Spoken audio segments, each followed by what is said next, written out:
told you today is a teaching, so it's most likely not to be very exciting. How do we serve one another is the first question. How do I serve my friend? How do I serve my brothers? How do I serve my sisters? Or, now, how do you know when you're not serving your brother or your sister? When your brother does something wrong and you got to tell him how right you are and how wrong he is, then you're not serving your brother or your sister. People in the world are quick to pass on how their opinion is right. But God has not called us to pass our opinions. He's called us to serve one another. Yeah? Then he said, serve one another in love. Now, the reason why I want to get past this phase very quickly, but I still have to say these things, is because I hope you know the world has its own concept of what love is. And with that concept, they now bombard everybody with it to say, especially when people come into Christianity, and they've only been in Christianity for 6 months, but it's like they're Jesus Christ himself.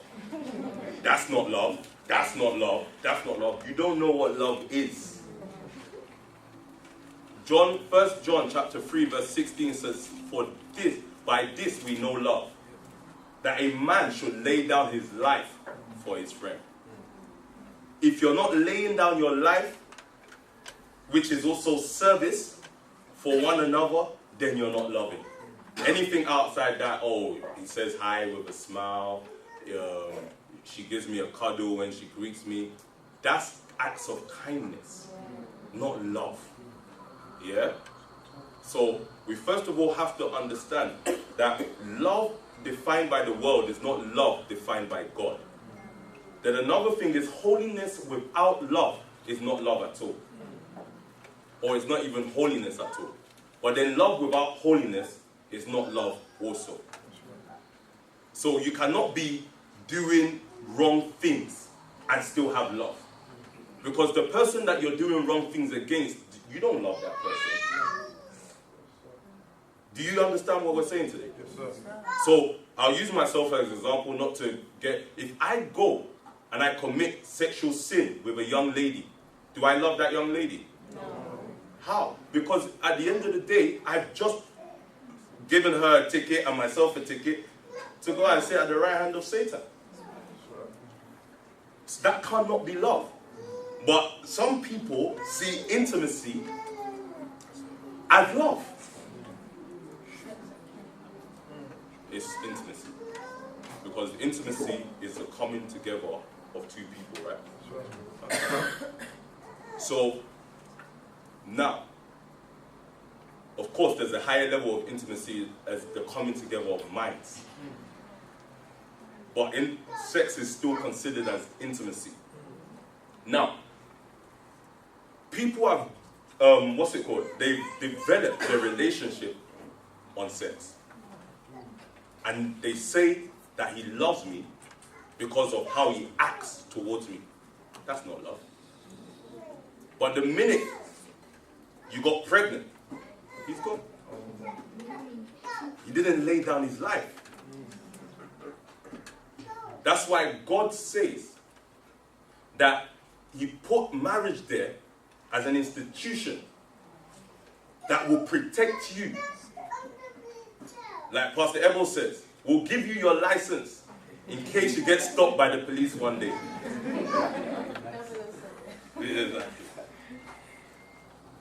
But that's just the by the way statement. So love, first of all, is not what the world has told us love is. The world told you if he buys you flowers on Valentine's Day, Valentine's Day was made by man for man. So how does that now define what love is in life? It's the day of love. And if a brother wants peace on Valentine's Day, he better buy his girl some presents. God forbid bad thing. But you better buy it though, just for peace sake. Seriously. But let's get back to the scriptures. But do not use your freedom to indulge the flesh, rather serve one another humbly in love. Service will cause you to lay down your life for one another. It will cause you to accept the wrong.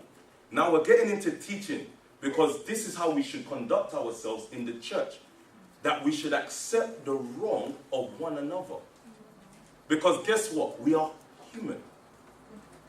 And as long as somebody is learning how to grow in Christ, they're not going to get everything right. That's why you see that leaders, if you're going to be a leader, you must have utmost patience for everybody. You must understand that everybody will not know how to get it right immediately. The Bible calls the walk with God a walk. But when you're a baby in Christ, you're going to start off by being carried. Then you're going to start learning how to crawl.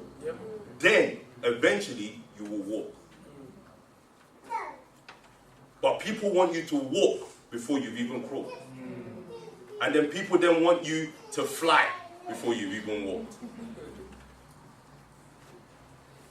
If you're like me, you're very hard on the people because you want them to fly. But let's go on. Verse 14, Akira. For the entire law is fulfilled in keeping this one command. Love your neighbor as yourself. If you battle and devour each other, watch out or you'll be destroyed by each other. Don't you find it funny that when you do something wrong, you look for God's mercy and make excuses for yourself? Yeah. But when somebody does something wrong against you, it's a whole different ballgame. Love your neighbor as yourself. If you're going to give yourself chances, give your neighbor some chances. Again, it's teaching. But this is not even where we're going. And then Akira, read verse 16 for us.